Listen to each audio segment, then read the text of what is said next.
In this episode of Man vs. Marriage, crazy good communication. She's fine. The Playbook. The podcast.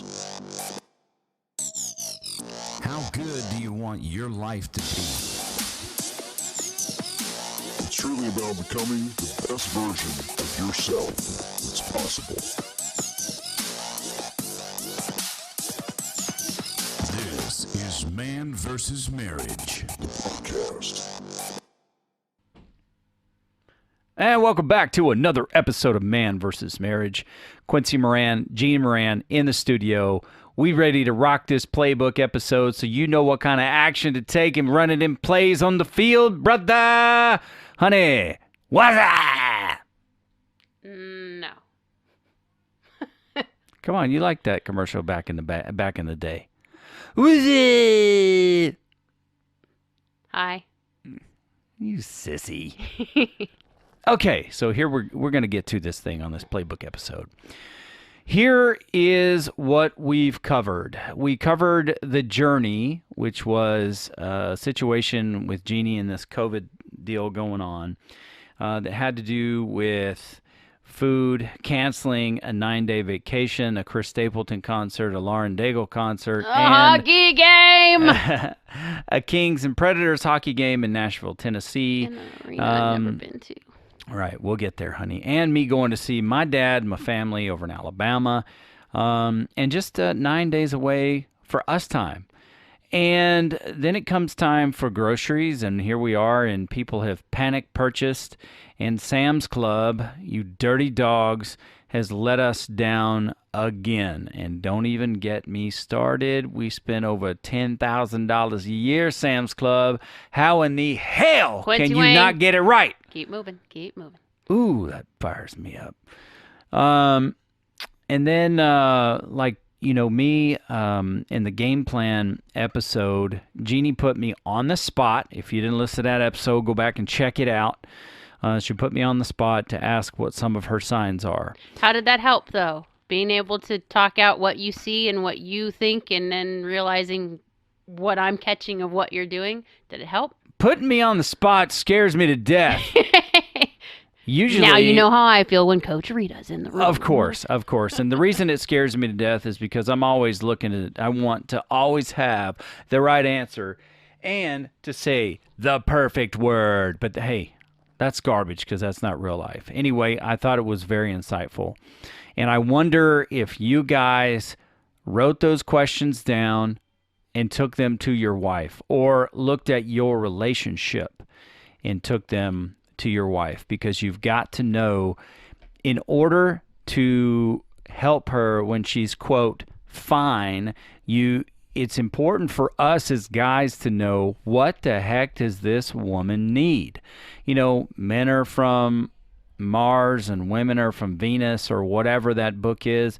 You know what? I'm gonna have to read that book. I think it's pretty apropos for me as a marriage podcast. But this is the point to where we've come in our journey. Is before I would be Mr. Fix-It and try to just make all her problems go away, when truly I believe this about us all. We all have the answer to what we need. We just need a little help and perspective, and we need somebody at our times of uncertainty to be the face of certainty. And that's the commitment that I make to my wife, because I know what her needs are. And how do I know that? She told me. Why did she tell me? Because I asked her. Why did she answer? Because we've developed our relationship and we're a safe place for one another. And she feels comfortable that I'm not going to use those needs to exploit her, but I'm actually going to use them to help make her better. And I think she feels better. I mean, just listening to what you've said, you've acknowledged that you actually have the answers, and it helps that I come along and help coach you through it. I think that's one of the things that I noticed with Rita. You've listened to past episodes. I have had issues with accountability. I did not want Quincy holding me accountable to things. We'll get into that a little deeper later down the line, but for the reasons of that. But with Rita could ask me anything, And it didn't matter if she pissed me off. I would still tell her, and she could hold me and call me on my shit, and I would have to honestly own up to it because she was Rita and I gave her permission to do that, but I didn't give Quincy that permission. Now, since flipping the switch and realizing this is an area that I was withholding myself from you, we've gotten better. I've gotten better at saying, okay, I can let you help me process through some of these things. And I might get mad about it. I might get chippy. I have my moments where I can be extremely colorful, but you aren't allowed to let me quit, and I'm not allowed to stop. We've made this agreement. Mm-hmm. But it took us, well, we've been doing this 10 years in a 20-year marriage, and it took us till a month ago, almost 2 months ago, to get to a place where I could say, okay, you can do this, and I'm going to let you do this, and we're going to work through it.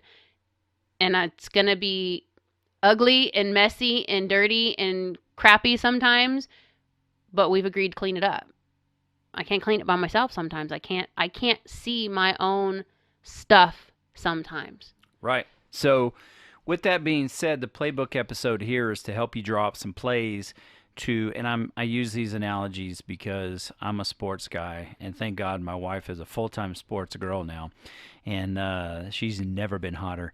And that's to say that, you know, you can take these analogies and you can repeat these phrases in your head while you are in the moment, and they will help you. We even came up in this group of crazy good communication episodes, and a buzzword for me to help me be vulnerable with my wife and just tell her how I'm feeling in the moment, with the understanding that I'm going to say this, and if it comes out wrong, we're going to clean it up a little bit later. So thing number one, here it is. Are you ready? Good. You got to know what she needs. Seek to understand. Learn your wife. Become a student of the game known as your wife. It's time to figure out what her needs are. What makes her feel safe? What makes her feel loved? What makes her feel protected? What gives her certainty? And most of all, what makes her feel like a priority? Now, those are the needs that my wife has, and I give them to you as an example. I don't know your wife. Heck, right now, I don't even know you, but that's going to change too. What's important here is that you take basically my structure and you add your own details. That's what is going to help you. How do I know that? It's helped us. It's brought us to this point. And I'm encouraging you to say, get on the ball. Number two, here's what you got to know. You've got to, once you know what her needs are, you got to be able to identify her actions and her tells and the signs of when she is not feeling those. Because if she's not feeling those, that means she is going to start a spiral. I don't know what your wife's spiral is. I do know what my wife's spiral is. Be afraid. Be very afraid. I'm kidding, honey. I wouldn't be. I am. And you know. Depending on what caused the spiral. Now, if it was you that caused the spiral, yes, you should be afraid. I ain't scared. If it's life in general, not so much. So if you start picking up on the signs, the tells, it's like reviewing game footage. A player will have a tell. It'll be a key. You'll see what's happening, what their tendencies are. Then it's time for you to pick up on those signs and make a plan to start to coach or encourage her to share those so that you can locate her. You can know where she is. That's very, very important. Now, number 3 in the playbook is to be intentional. And I'm not saying be critical. Don't dive in and say, well, I can see here that there's a different look in your eye. I would have done this years ago is why I'm saying it. I'm not trying to make light of us as guys. No, you've had moments where you would tell me, well, something just doesn't look right about you. Okay. Just let me just be straight up. That wasn't even saying it dirty. That was just straight up saying it wrong. because that was like, what do you mean something doesn't look right about me? And now you're going to send all these signals that you did not want her thinking about, and you just became an asshole without meaning to. So, well, as guys, we've Buzzwords. gotta try. We gotta try, and you gotta try with the best intentions, but be intentional so that you can start to identify. And in Jeannie's case, she's telling me that, which I think is pretty incredible. That I'm asking her questions or I'm touching her more, and these things give her an opportunity to try to coach herself through it, like to draw the answers out of her, to find her way instead of me just trying to fix everything. Buzzwords, things like, I'm noticing you're kind of pulling away. I'm noticing that you're a little bit distant, or, you seem to be spending a little bit more time in the room. It's not, why aren't you hanging out with me and spending time with me and the kids? Why are you doing this? You're doing this instead of just asking me and calling it out. The way that we've agreed to do is, the difference between a need and a want. It's how you say it and how she responds to it. If you don't know that, then that's where you're going to come up against a wall. Because some people, if you tell me I can't, no, you're not doing this. Oh, dude, that's like flip the switch, bitch mode. I'm going after you. I'm doing exactly what you told me I'm not going to do, because yes, I am a 12-year-old child and I could be a complete and total pain in the ass. But if Quincy tells me, I don't want you doing this because this is what I see, this is the potential that can happen, two very different statements, two very different responses. So it's all in knowing how she's going to respond and what you should say when you're asking those questions. Quincy has learned me. Rita has coached him in how to talk to me. And it sounds really stupid sometimes, even to me, because it's like, okay, I got to tell my 5-year-old how to do this in a 5-year-old tone. That's not what we're saying. It's just understanding there are triggers and there are buzzwords. Which one do you want? Do you want to trigger and piss it off, or do you want to use a buzzword to call attention to? Well, and I don't disagree with you in a sense that it seems silly, or on its head it seems silly, or it's like, oh, why can't you just say what you want to say? And the reason is because you can't just say it ugly and we'll clean it up. Well, the thing is that when it comes to communication or whatever you're trying to start new, just because you do it once doesn't mean it's perfect. Just because you do it once doesn't mean you know how to do it all the time. Exactly. And what's important is speaking the language that your spouse is going to hear. If I say it my way, how I would want it said to me, it's not going to register with you. No. But if I say it in a way where you can hear me in these really tense and frustrating moments, then I'm speaking your language. So it's something you're going to hear. You won't have to sift through the interpretation of what it is. And it's a learned behavior for me. It's something that I had to develop, and it's been game changer. And there's nothing in myself. I'm not changing a part of who I am. I've really just grown into, and if I say something, I want you to be able to understand what I'm saying. And so at first you have to work on it a lot.